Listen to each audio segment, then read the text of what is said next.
Je m'appelle Soline. J'ai eu 30 ans il y a exactement 3 semaines.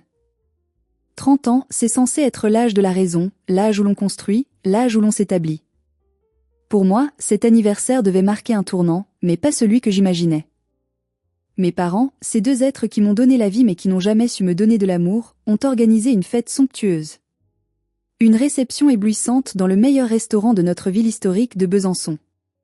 Je pensais naïvement que c'était un drapeau blanc, une tentative de réconciliation après des années de guerre froide et de silence méprisant. Je me trompais lourdement. Lorsque je suis arrivée ce soir-là, le cœur battant d'un espoir fragile, je n'ai pas trouvé une fête intime. J'ai trouvé un tribunal. 50 personnes. Des oncles, des tantes, des cousins éloignés, toute la bonne société locale était là, assise en rang serré, me fixant avec ce mélange insupportable de pitié et de curiosité morbide. Il n'y avait pas de musique. Pas de rire. Juste un silence pesant, écrasant. Et puis, mon père s'est levé. Il a fait teinter son verre en cristal avec la lame de son couteau en argent, un son qui restera gravé dans ma mémoire comme le glas de notre relation. Il a pris la parole, non pas pour me souhaiter un joyeux anniversaire, mais pour annoncer publiquement « Nous sommes réunis ici pour officialiser une décision nécessaire. Nous avons vendu la maison de ta grand-mère. L'argent servira à financer l'avenir politique de ta sœur Elvire. Toi, Soline, tu n'as plus rien. » Tout le monde me regardait. Ils attendaient les larmes. Ils attendaient que la petite jardinière s'effondre. Mais ils ne savaient pas que dans mon sac à main, je tenais une arme bien plus puissante que leur argent et leur mépris. J'ai saisi le micro. Et ce que j'ai dit a fait trembler les murs de ce vieux monastère. Mais avant de vous raconter comment j'ai transformé leur tribunal en scène de crime public, j'ai besoin de sentir que je ne suis pas seule dans cette épreuve. Si vous avez déjà senti que votre propre famille était votre pire ennemi, s'il vous plaît, prenez une seconde pour vous abonner à cette chaîne. J'aimerais aussi énormément savoir d'où vous écoutez cette histoire en ce moment même. Est-ce que vous êtes à Paris, à Lyon, à Montréal ou ailleurs? Écrivez votre ville et l'heure qu'il est chez vous dans les commentaires. Savoir que vous êtes là, quelque part dans le monde, me donne la force de continuer à raconter. Tout a commencé 4 semaines plus tôt, par une après-midi grise et pluvieuse, typique de notre région de Franche-Comté. J'étais dans ma serre, mon sanctuaire. L'air y était chaud et humide, saturé de l'odeur terreuse du terreau et du parfum subtil des orchidées que je tentais de sauver. Je suis hortithérapeute. C'est un métier que ma famille ne comprend pas et méprise profondément. Ils disent que je joue avec la terre. En réalité, j'utilise le jardinage et les plantes pour aider des enfants autistes à s'ouvrir au monde, et des personnes âgées à retrouver leurs souvenirs perdus. C'est un métier de patience, de silence et d'humilité. Tout le contraire du monde brillant, bruyant et superficiel dans lequel mes parents et ma sœur évoluent. Ce jour-là, j'étais particulièrement vulnérable. Le matin même, j'avais reçu un appel dévastateur de la directrice d'une maison de retraite avec qui je travaillais depuis 2 ans. Elle m'annonçait, la voix gênée, qu'elle mettait fin à mon contrat. Pourquoi? À cause de rumeurs persistantes et de lettres anonymes remettant en cause mes qualifications professionnelles. Je savais que c'était faux. J'ai mes diplômes. Mais je savais aussi qui était derrière ces lettres. Je reconnaissais la signature invisible de ma sœur, Elvire. Elle avait déjà fait ça par le passé. Détruire ce que je construisais, juste pour le plaisir de me voir échouer, juste pour prouver à nos parents qu'elle était la seule réussite de la famille. J'étais donc là, les mains plongées dans la terre noire, les larmes se mêlant à la sueur sur mon visage, me demandant comment j'allais payer mes factures le mois prochain. C'est à cet instant précis que mon téléphone a vibré sur l'établi en bois brut. L'écran s'est allumé, affichant un nom que je n'avais pas vu s'afficher depuis des mois, maman. Mon cœur a fait un bond douloureux dans ma poitrine. Sabine, ma mère, ne m'appelait jamais. Nos échanges se limitaient habituellement à des SMS froids et protocolaires pour Noël et le Nouvel An. Pourquoi m'appelait-elle maintenant? Une boule d'angoisse s'est formée dans mon estomac. J'ai hésité à répondre. J'ai failli laisser sonner jusqu'à la messagerie. Mais l'habitude de l'obéissance, ce réflexe conditionné de l'enfant qui espère encore une miette d'affection, a été plus forte. J'ai essuyé mes mains sales sur mon tablier et j'ai décroché. Soline? C'est maman. Sa voix m'a glacée. Elle n'était pas froide. Au contraire, elle était douce. Trop douce. Une douceur sirupeuse, artificielle, celle qu'elle utilisait en société pour charmer les électeurs de mon père ou les partenaires de bridge. C'était une voix de comédie. « Bonjour, maman », ai-je répondu, ma propre voix tremblante. « Qu'est-ce qui se passe ? Est-ce que papa va bien ? » « Oh, tout va merveilleusement bien, ma chérie. Écoute, je t'appelle pour une occasion très spéciale. Ton père et moi, nous avons beaucoup discuté hier soir. Tu vas avoir 30 ans le mois prochain. 30 ans, Soline. C'est un cap tellement important dans la vie d'une femme. Elle a marqué une pause théâtrale. Je n'ai rien dit. J'attendais le coup. Nous nous sommes dit que c'était ridicule, cette distance entre nous. Nous avons été trop durs, peut-être. Le temps passe si vite. Nous voulons organiser un grand dîner pour toi. Au Sauvage. Juste la famille, une belle soirée pour célébrer ta nouvelle décennie et, peut-être, prendre un nouveau départ. Qu'en dis-tu ? J'étais abasourdi. Le Sauvage ? C'était le restaurant le plus cher de la ville, un endroit où l'on ne va que pour les très grandes occasions. Mes parents ne m'avaient jamais emmené là-bas. C'était le territoire d'Elvire, pas le mien. Une partie de moi, la partie rationnelle, criait au piège. Pourquoi maintenant ? Pourquoi après avoir saboté mon contrat le matin même ? Mais l'autre partie, la petite fille blessée qui vivait encore en moi, voulait y croire. Je voulais croire qu'ils avaient enfin réalisé que j'existais. Je voulais croire qu'ils voulaient m'aider. Je ne sais pas, maman ? Je suis un peu fatiguée en ce moment, et financièrement, c'est compliqué, ai-je murmuré, avant ma faiblesse. Mais justement, s'est-elle exclamée avec un enthousiasme suspect. Ton père a des idées pour t'aider. Il veut te parler de la maison de grand-mère Rosemary. Il pense avoir trouvé une solution pour que tu n'aies plus à te soucier des charges. On veut t'aider, Soline. On veut être une famille unie. Fais-le pour nous. Fais-le pour ton père. Ces mots ont été fatals. Une famille unie. C'était le code secret pour déverrouiller toutes mes défenses. J'ai fermé les yeux, ravalant mes doutes. D'accord, ai-je fini par dire. D'accord, je viendrai. Merveilleux. Samedi, 20 heures précises. Mets une belle robe, s'il te plaît. Fais un effort. Bisous ma chérie. Elle a raccroché avant même que je puisse dire au revoir. Je suis restée là, dans le silence de ma serre, le téléphone brûle en ma main. Je ne savais pas encore que je venais d'accepter une invitation à ma propre exécution publique. Je ne savais pas que ce dîner n'était pas une célébration, mais une embuscade méticuleusement préparée. Pour que vous compreniez l'ampleur de la trahison qui allait suivre, il faut que je vous explique la dynamique toxique de ma famille. Depuis ma naissance, et surtout depuis la naissance de ma sœur 3 ans plus tard, les rôles ont été distribués de manière irrévocable, comme dans une tragédie grecque dont nous étions les acteurs malgré nous. Elvire, ma sœur cadette, a toujours été la rose. Blonde, angélique, dotée d'un charisme naturel qui attirait la lumière et les regards. Dès son plus jeune âge, elle a compris comment manipuler les adultes. Elle savait sourire au bon moment, réciter des poèmes pour épater les invités, et pleurer des larmes de crocodile pour obtenir ce qu'elle voulait. Elle était l'extension narcissique de mes parents. Ma mère voyait en elle la beauté qu'elle voulait conserver, et mon père voyait en elle l'ambition sociale qu'il chérissait. Elvire a suivi le parcours royal, école privée catholique, leçons de piano, équitation, puis sciences politiques. Aujourd'hui, à 27 ans, elle est attachée parlementaire. Elle marche dans les couloirs du pouvoir à Paris, ses talons claquant sur le marbre, et mes parents parlent d'elle comme si elle avait inventé le soleil. Elle est l'enfant roi, l'enfant en or. Moi, Soline, j'ai toujours été la mauvaise herbe. Brune, introvertie, maladroite, silencieuse. Je n'aimais pas les robes à froufrou, je préférais grimper aux arbres et lire des livres cachés dans les hautes herbes. Je n'avais pas le don de la parole mondaine. Mes parents me toléraient, comme on tolère un meuble démodé qu'on ne peut pas jeter parce qu'il fait partie de l'héritage. J'étais l'enfant de l'ombre, celle qui sert de faire valoir à la lumière de l'autre. Quand Elvire réussissait, on organisait un banquet. Quand je réussissais, on disait c'est bien, mais tu aurais pu faire mieux.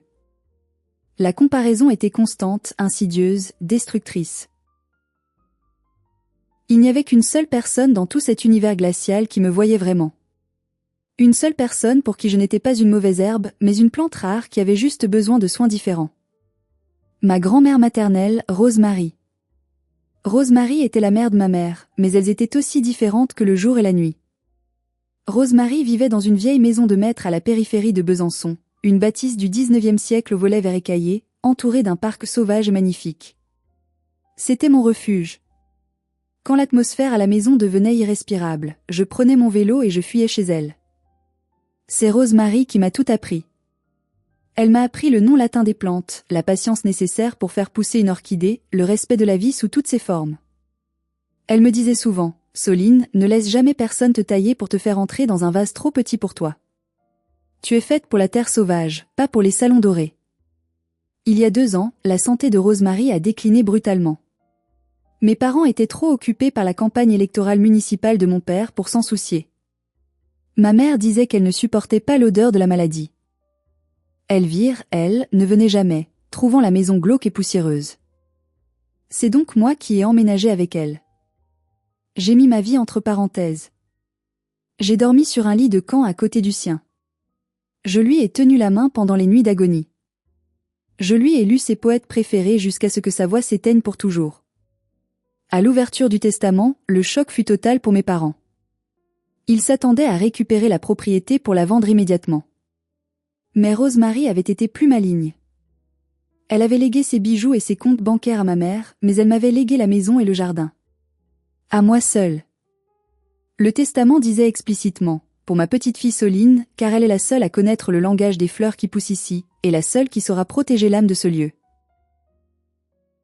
La rage de mes parents fut volcanique. Ils ont essayé de contester le testament, sans succès. Elvire était furieuse, non pas parce qu'elle voulait la maison, mais parce que je possédais quelque chose qu'elle n'avait pas. C'était insupportable pour son ego. Depuis 2 ans, cette maison est devenue mon projet de vie. Je la rénove petit à petit, avec mes maigres économies. Je voulais en faire un centre d'orthithérapie, un lieu de guérison. C'était mon avenir, ma sécurité, mon identité. Mais pour mes parents, cette maison était une verrue. Une insulte. Un capital dormant qu'ils ne contrôlaient pas. Ils me harcelaient sans cesse pour que je vende. Tu n'as pas les moyens d'entretenir ça, Soline. Le toit va s'effondrer sur toi. Pense à ta sœur qui a besoin d'un apport pour son appartement à Paris. Sois réaliste. J'avais toujours dit non. C'était le seul non ferme que j'avais réussi à maintenir face à eux. Et ils ne me l'ont jamais pardonné. En acceptant ce dîner d'anniversaire, je pensais qu'ils avaient fini par accepter mon choix. Je pensais qu'ils voulaient faire la paix. Je ne savais pas qu'ils avaient déjà enclenché le processus pour me dépouiller de tout ce qui me restait de ma grand-mère. 2 semaines avant le fameux dîner, un événement s'est produit qui aurait dû me servir d'avertissement ultime. J'avais décidé de passer l'après-midi à la maison de maître. Je n'y habitais pas encore à temps plein car je réalisais moi-même des travaux d'isolation le week-end pour économiser sur la main-d'œuvre. C'était un mardi, le ciel était bas et lourd de menaces orageuses. En garant ma vieille camionnette utilitaire devant le grand portail en fer forgé, j'ai tout de suite senti une anomalie. Le cadenas qui fermait la grille n'était pas le mien. C'était un cadenas neuf, brillant, agressif. J'ai froncé les sourcils, cherchant mes clés, mais aucune ne correspondait. Une vague de panique a commencé à monter en moi.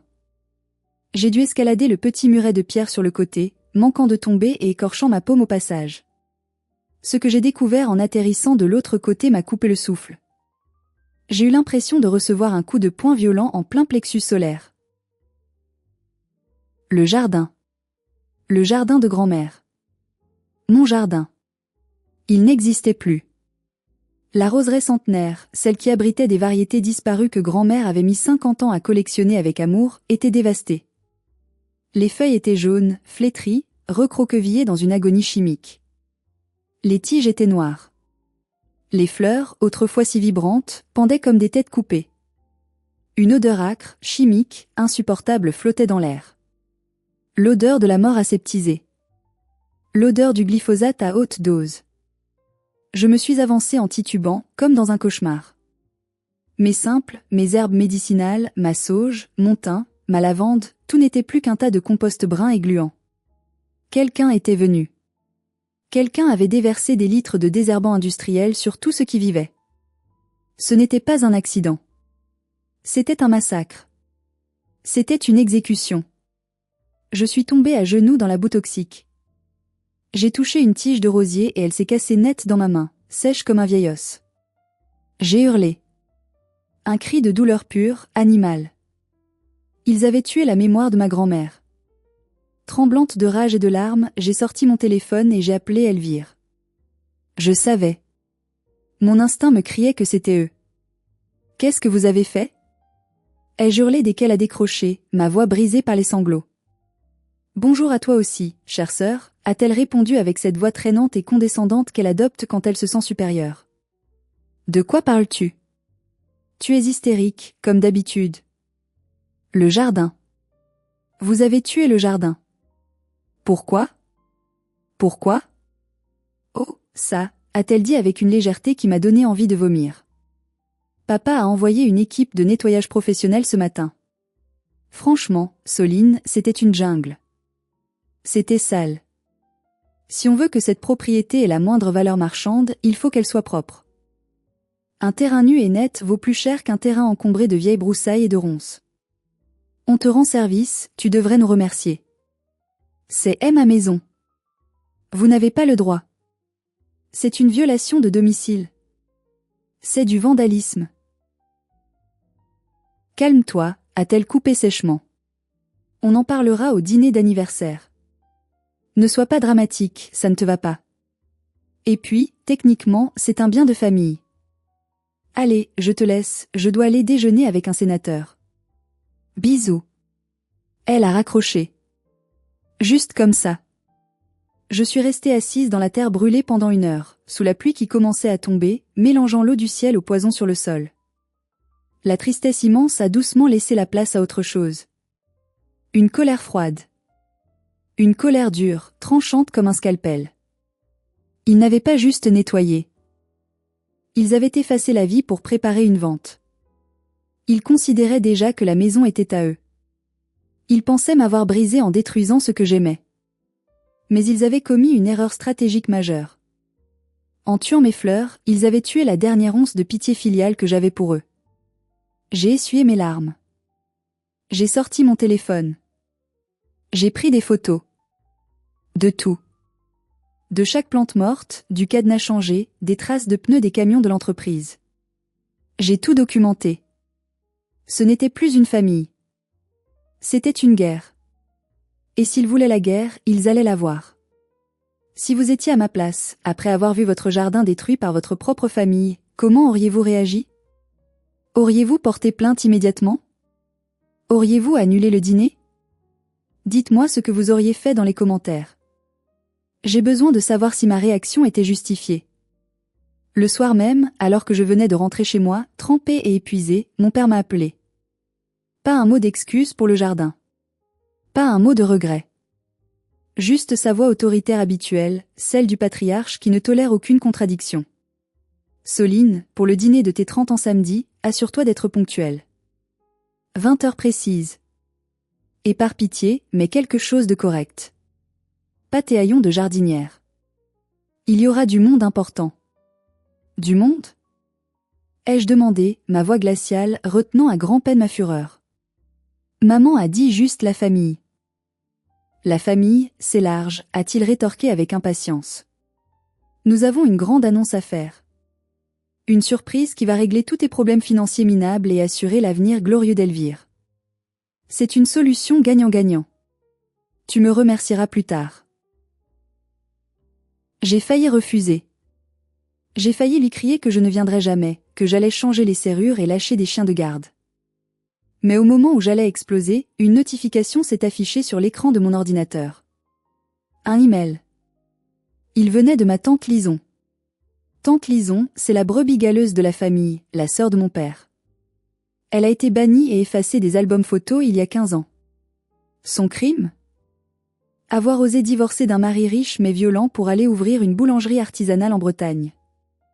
Elle avait choisi le bonheur plutôt que les apparences, et pour mon père, c'était une trahison impardonnable. Je n'avais pas eu de nouvelles d'elle depuis des années, mais nous avions gardé un lien secret via Internet. Le message disait « Soline, j'ai entendu parler de ce qu'ils ont fait au jardin. Les nouvelles vont vite. Je sais aussi ce qu'ils préparent pour le dîner. C'est un piège. Je ne suis pas invitée, évidemment, mais je serai là.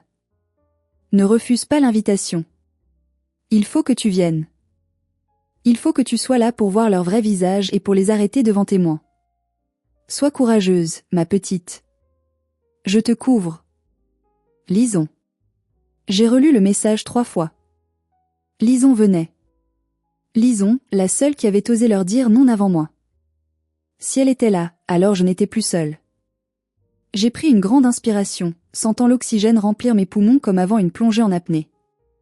D'accord, papa, ai-je dit au téléphone. Je serai là. Compte sur moi. Bien. À samedi. Il a raccroché, satisfait, pensant avoir gagné, pensant que sa fille docile allait se plier à ses volontés comme d'habitude. Il ne savait pas que je venais de passer une alliance avec la rebelle de la famille. Cette nuit-là, je n'ai pas dormi. J'ai préparé mon plan. J'ai fouillé dans les vieux papiers de grand-mère que je gardais dans un coffre. J'ai contacté un vieil ami de la famille, un homme de loi intègre qui avait toujours détesté les manigances de mon père. Si mon père voulait faire un spectacle, j'allais lui en donner un qu'il n'oublierait jamais. J'allais transformer son triomphe en cauchemar. Le samedi est arrivé, lourd et pluvieux, comme si le ciel lui-même pleurait sur ce qui allait se passer. J'ai mis ma seule robe noire correcte, celle que j'avais portée pour l'enterrement de grand-mère. C'était un choix symbolique. Je ne partais pas fêter un anniversaire, je partais enterrer mes dernières illusions sur ma famille. J'ai lissé mes cheveux, mis un peu de rouge à lèvres pour me donner du courage, et je suis partie. Quand je suis entrée dans la salle privée du restaurant Le Sauvage, l'atmosphère m'a frappée de plein fouet. Ce n'était pas une fête. C'était une réception mondaine froide et calculée. Les murs en pierre apparente du vieux monastère résonnaient du brouhaha poli de 50 personnes. L'odeur de la cire d'abeille, du vin cher et des parfums l'on m'a prise à la gorge. Il y avait tout le clan. Les oncles banquiers avec leurs costumes sur mesure, les tantes notaires avec leurs bijoux clinquants, les cousins qui avaient tous réussi dans des écoles de commerce et qui me regardaient toujours de haut. Et au milieu de cette cour, trônant comme une famille royale décadente, mes parents et Elvire. Elvire portait une robe rouge vif, une pièce de créateur qui devait coûter l'équivalent de 3 mois de mon salaire. Elle rayonnait, un verre de champagne à la main, riant aux éclats d'une blague d'un cousin, rejetant ses cheveux blonds en arrière avec cette arrogance naturelle qui la caractérisait. Mes parents étaient à ses côtés, rayonnant de fierté, comme s'ils présentaient un trophée. Quand ils m'ont vu entrer, le silence s'est fait progressivement. Non pas un silence chaleureux de bienvenue, mais un silence d'observation critique. J'ai senti 50 paires d'yeux me scanner, juger ma robe simple, mes mains un peu rugueuses malgré la crème, ma posture défensive. Ah, voilà la star du jour. A lancé mon père d'une voix forte, sans même s'approcher pour m'embrasser. Sa voix sonnait faux, comme une note discordante sur un piano désaccordé. Je me suis avancée, traversant la salle comme on traverse un champ de mine. J'ai entendu la tante Yvette, la pire commère de la région, chuchoter à sa voisine sans même essayer d'être discrète. Tante Yvette a dit, « Regarde-la. Il paraît qu'elle est ruinée. Pauvre petite, elle n'a jamais eu l'étoffe de sa sœur. Quel gâchis. » Personne ne m'a souhaité joyeux anniversaire. Pas un seul bon anniversaire, Soline. Pas de cadeaux empilés sur une table. Juste une grande enveloppe Kraft posée à la place d'honneur, juste devant l'assiette de mon père. Je me suis assise à la place qu'on m'avait désignée, tout au bout de la table, loin d'eux, face à eux. Comme une accusée face à ses juges. La symbolique était claire. Je n'étais pas l'invité d'honneur, j'étais le problème à régler. Ma mère m'a souri, un sourire crispé, nerveux, fuyant. Elle évitait mon regard. Elle savait ce qui allait se passer. Elle était complice. Sa lâcheté me faisait plus mal que la méchanceté de mon père.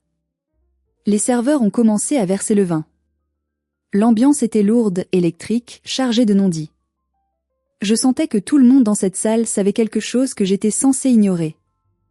Ils étaient tous dans le secret. J'étais la dinde de la farce, invitée à son propre dépeçage. J'ai gardé la tête haute, serrant mon sac à main sous la table. À l'intérieur, mon téléphone était en mode enregistrement.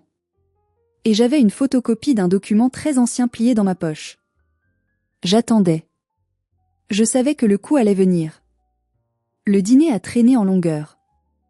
Les plats défilaient, exquis mais sans saveur pour moi. Au moment du dessert, alors que personne n'avait encore apporté de gâteau, mon père s'est levé. Il a lissé sa veste, a pris son verre et a tapoté dessus avec son couteau. Tim. Tim. Tim. Le silence fut immédiat et total. Les 50 invités se sont tournés vers lui avec une déférence presque religieuse. C'était le moment. Mes amis, ma famille, a commencé Hugues, avec sa voix de baryton qu'il utilisait pour intimider ses employés au conseil municipal. Merci d'être venus si nombreux pour les 30 ans de Soline. Il a fait un geste vague vers moi, sans me regarder dans les yeux. 30 ans, c'est l'âge de la maturité. C'est l'âge où l'on doit prendre des décisions difficiles mais nécessaires pour le bien de la tribu, pour la pérennité de notre nom. Vous savez tous que notre famille a toujours privilégié l'excellence. L'ambition. La réussite sociale. Des têtes ont hoché en signe d'approbation autour de la table. J'ai vu Elvire se redresser, fière. Soline a choisi un chemin différent, a-t-il continué avec un sourire condescendant. Un chemin plus modeste. Bohème, dirons-nous. Elle préfère la compagnie des plantes à celle des hommes d'influence. Quelques rires étouffés, cruels, ont parcouru la salle. J'ai senti mes joues brûler. Nous respectons cela, a menti mon père sans sourciller. Cependant, il y a des réalités économiques que nous ne pouvons ignorer. La maison de ma défunte belle-mère, Rosemary, est une charge trop lourde pour les épaules fragiles de Soline. Elle tombe en ruine. Le jardin est une friche incontrôlable, un danger sanitaire. J'ai serré les poings sous la table jusqu'à m'en faire mal. Une friche ? Vous l'avez empoisonnée. Ai-je pensé, retenant mon cri. D'un autre côté, a-t-il poursuivi, sa voix montant d'un cran, vibrant d'orgueil, Elvire est à un tournant décisif de sa brillante carrière. Elle a l'opportunité unique d'intégrer un cabinet ministériel à Paris, mais cela demande des fonds importants, une installation digne de ce nom, un standing à maintenir. Elle est l'avenir de notre famille. Elle est notre fierté. Il a fait une pause théâtrale, savourant l'effet de ses mots. C'est pourquoi, en tant que chef de famille, j'ai pris une décision exécutive. Nous avons trouvé un acheteur pour la maison de Rosemary. Une offre exceptionnelle d'un promoteur immobilier qui veut raser la vieille bâtisse pour construire un complexe d'appartements de luxe moderne. Un murmure d'admiration a parcouru la salle. Raser.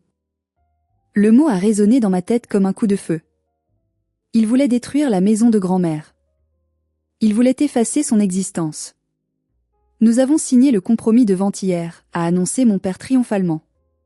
L'argent de la vente sera intégralement versé à Elvire pour lancer sa carrière nationale. Quant à toi, Soline. Il s'est enfin tourné vers moi, avec un regard dur, froid, sans une once d'amour paternel. Tu seras libérée de ce fardeau inutile. Tu n'auras plus de dettes, plus de travaux. Et bien sûr, nous te donnerons une petite somme pour t'aider à louer un studio convenable en ville.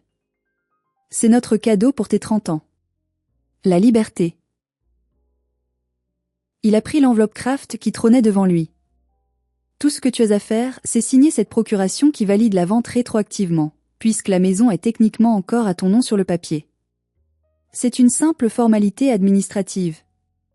Viens signer, Soline. Fais ce qu'il faut pour ta famille. Prouve-nous que tu n'es pas égoïste. Il a tendu l'enveloppe et un stylo Man Blank en or vers moi. Le monde s'est arrêté autour de moi. Ils avaient vendu ma maison sans me le dire. Ils avaient décidé de raser mes souvenirs, mon travail, mon âme, pour payer l'appartement parisien de ma sœur. Et ils l'avaient fait devant tout le monde, en public, pour m'obliger à obéir sous la pression sociale. C'était un chantage affectif d'une violence inouïe. Je suis resté immobile, glacé sur ma chaise. Le stylo en or brillait sous la lumière du lustre comme une arme pointée sur moi. Le silence dans la salle était assourdissant. Ils attendaient tous. Allez, Soline, a dit Elvire, sa voix sucrée traversant le silence. Ne sois pas égoïste pour une fois dans ta vie. Tu sais bien que tu ne peux pas gérer cette baraque toute seule. Tu me rends service et je te rends service. On est sœurs, non ? Tu ne veux pas mon bonheur ? Signe, ma petite, a renchéri la tante Yvette. Ton père sait ce qui est bon pour toi. Il a toujours tout géré. C'est une somme magnifique, tu serais folle de refuser, a ajouté l'oncle banquier. Avec ta situation précaire, c'est inespéré. Les voix se sont élevées, se mélangeant en un brouhaha oppressant.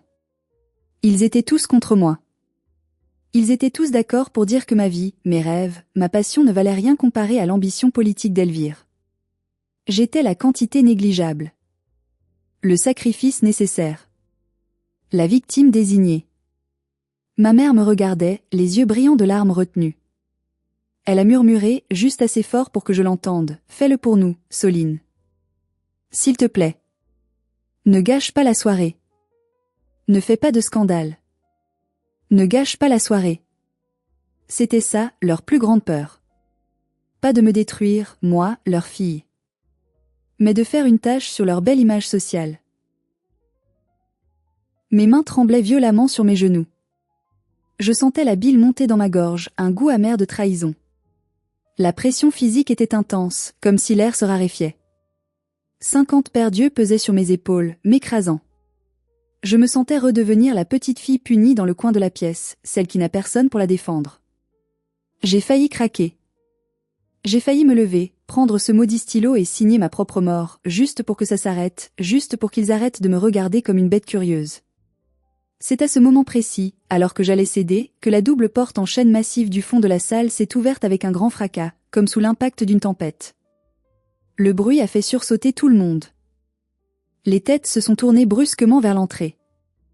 Dans l'encadrement de la porte se tenait une femme. Elle portait un manteau de pluie trempé, des bottes en caoutchouc couvertes de boue, et elle avait l'air d'une guerrière viking prête à charger. Ses cheveux gris étaient en bataille, son regard lançait des éclairs. C'était tante Lison.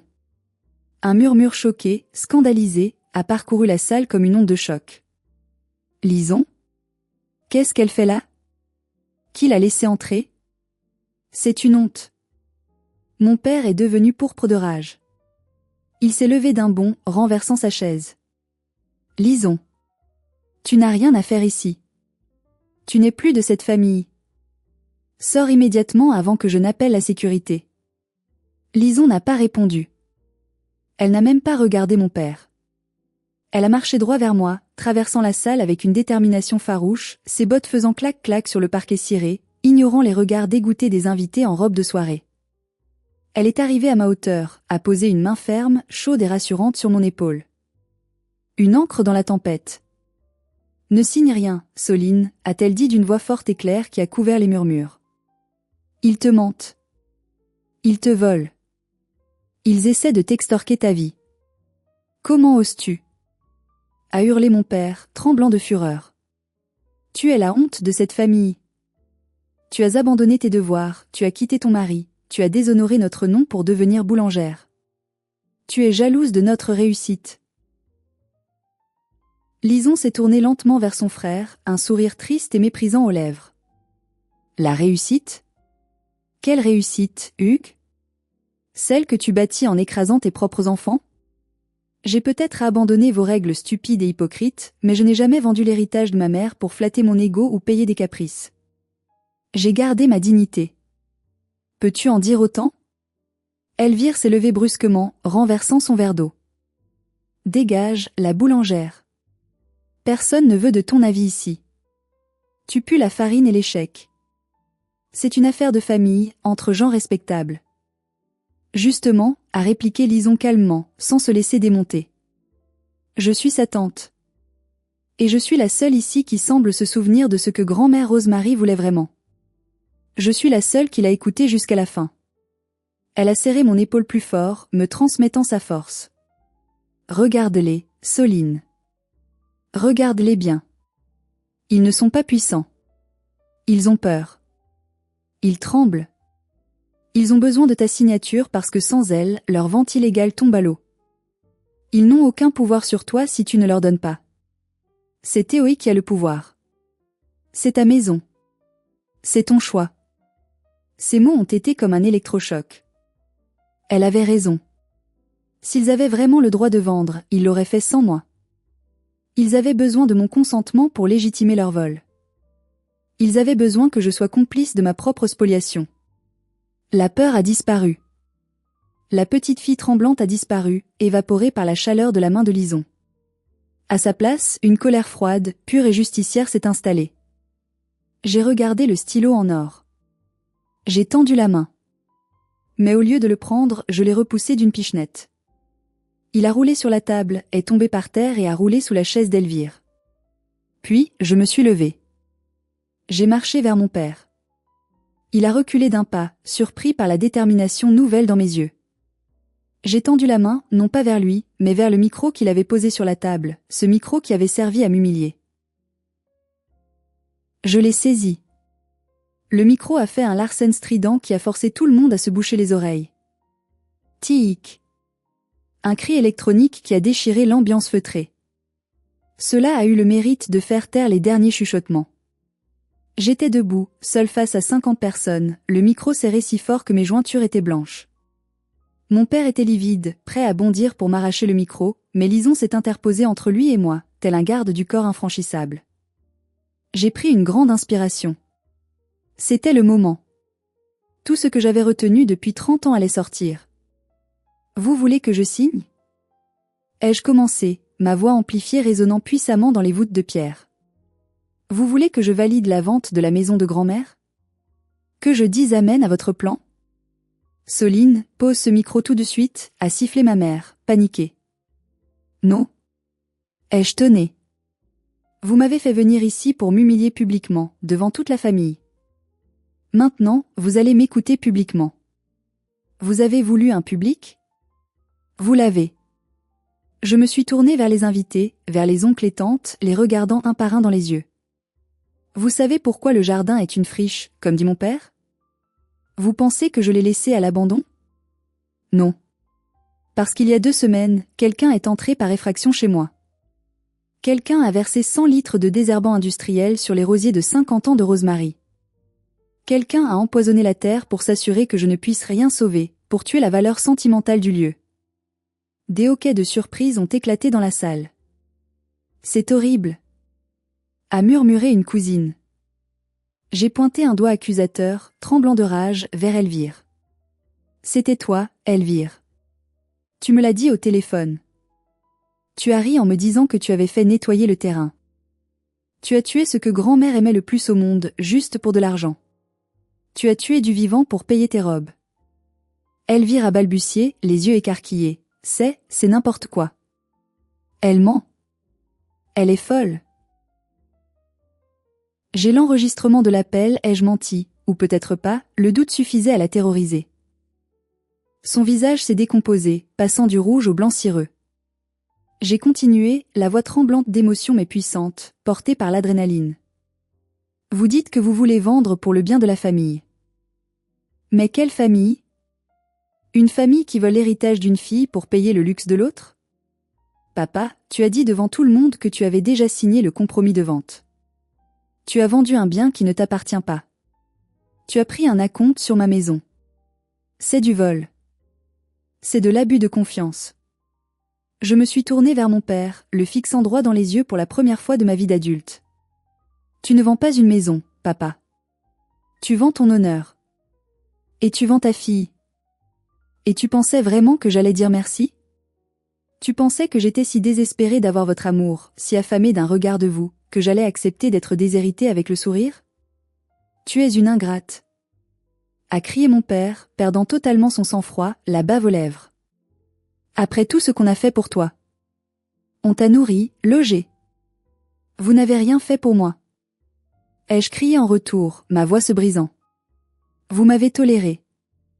Vous m'avez fait sentir petite, inadéquate, inutile toute ma vie parce que je n'étais pas Elvire. Mais ce soir, c'est fini. Je ne signerai pas. Jamais. Cette maison est à moi. Et elle restera debout, même si je dois replanter chaque fleur une par une avec mes propres mains. J'ai senti des larmes couler sur mes joues, mais je m'en fichais.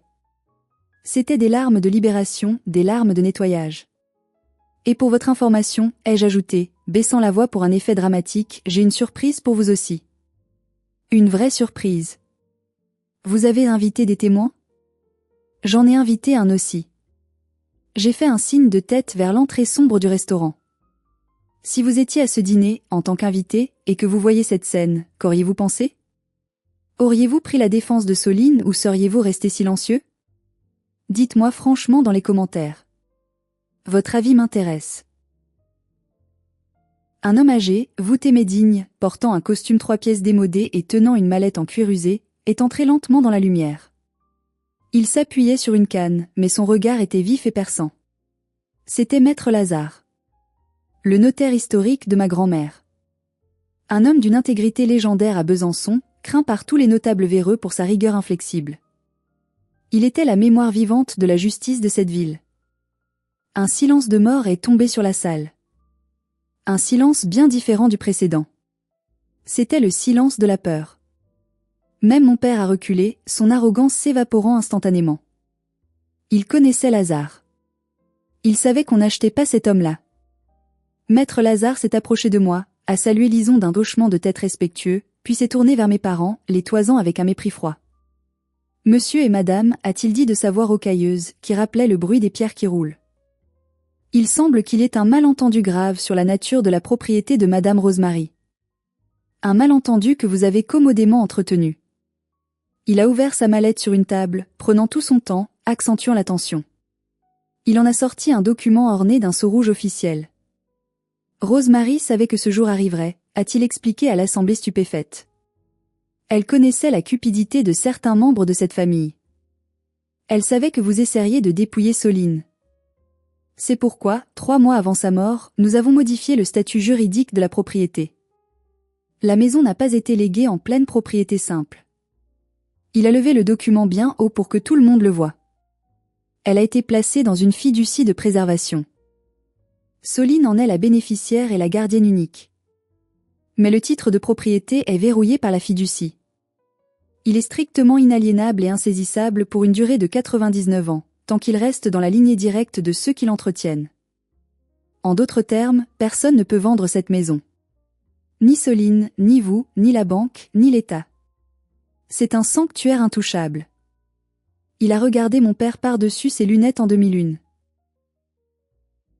Ce qui signifie, monsieur Hugues, que le compromis de vente que vous avez signé hier avec le promoteur, en imitant peut-être certaines signatures ou en vous portant fort, est non seulement nul et non avenu, mais il constitue une escroquerie caractérisée.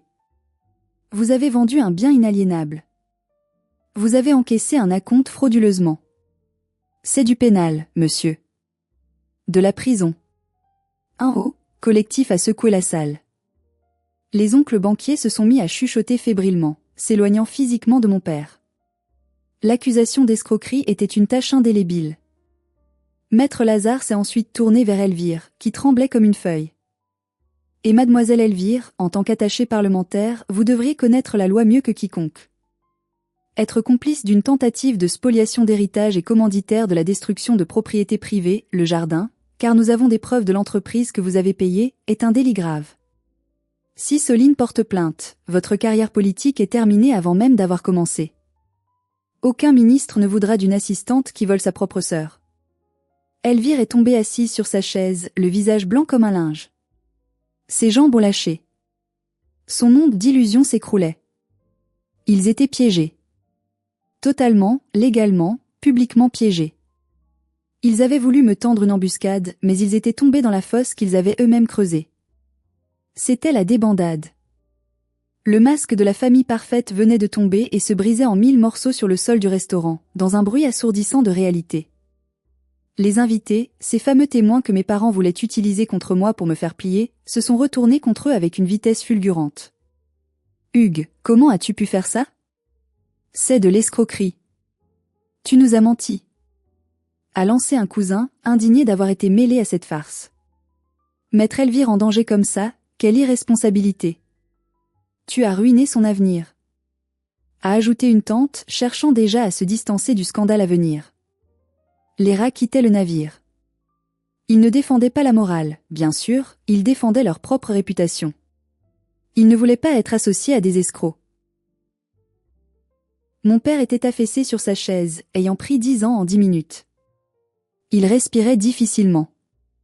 Ma mère pleurait, le mascara coulant sur ses joues, non pas pour moi, mais sur le scandale social, sur les dîners où elle ne serait plus invitée. Elvire fixait le vide, réalisant que son futur bureau à Paris, ses rêves de grandeur, venaient de s'évaporer. J'ai reposé le micro sur la table. Le son sourd a résonné comme le point final d'un livre que l'on referme brutalement. Je me suis approché d'eux une dernière fois. Je n'avais plus de colère. Juste une immense fatigue et une clarté absolue. Gardez votre argent, ai-je dit doucement, presque calmement. Gardez vos dîners, vos robes de luxe et votre mépris. Je ne veux rien de vous. Je garde la maison. Je garde la terre. Et surtout, je garde ma dignité. C'est la seule chose que vous ne pourrez jamais acheter. J'ai regardé ma mère, qui n'osait toujours pas lever les yeux. Je ne veux plus jamais vous voir chez moi.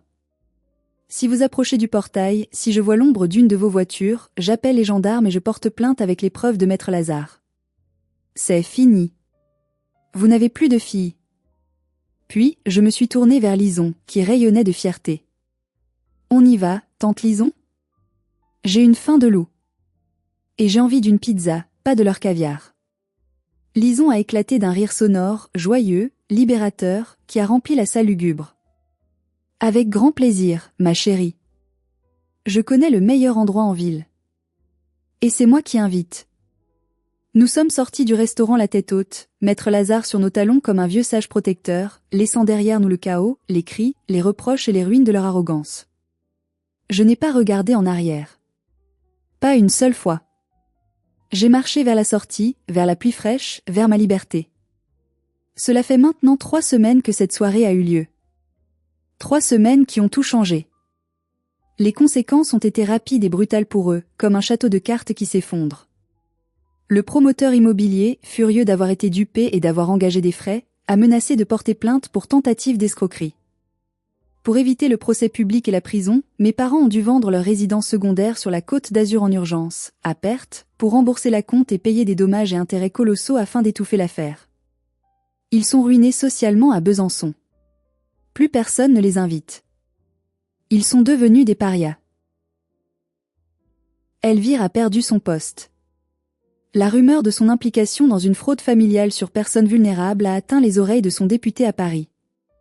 Il a licencié discrètement pour éviter le scandale avant les élections.